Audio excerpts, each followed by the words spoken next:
Yella, come along with us to go watch Folk of Police car in London. On 2 hours of sleep, we headed to the airport. Yella, when I say I was dying, I was dying. Now, I don't know if it was the tiredness or the niks gewoon van how the Tesla's doors open, but Yella, Francois and Coke was literally right behind us. Met up with a few South Africans that were also there for the gig. Yella, because London is expensive, we decided to my drink op die sypaadjie. Lucky for us, where we were sitting, the whole band was coming out for a smoke, so I got a few cool shots of them. Obviously, we just had to get some merch, and guys, I don't know what buckets of beer this venue was selling. I think they were selling double pints or something. Yella, this thing was so heavy, but it didn't cure me from jumping around and messing off of it on the guys in front of me. Askies, ne?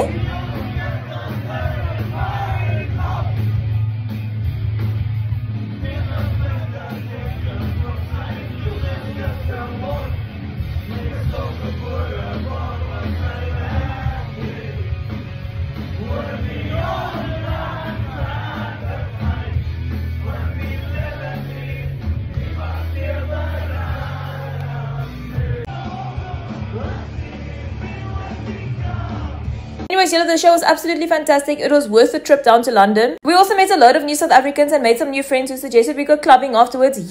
I'm sorry, but I was ready for my bed en toe kom sê hulle nee, ons gaan nou club toe. Ek moes maar verlof en gesit het vir my enkels die volgende dag. So don't ask me how we got home. Anyways, that's all for now. Okay, bye.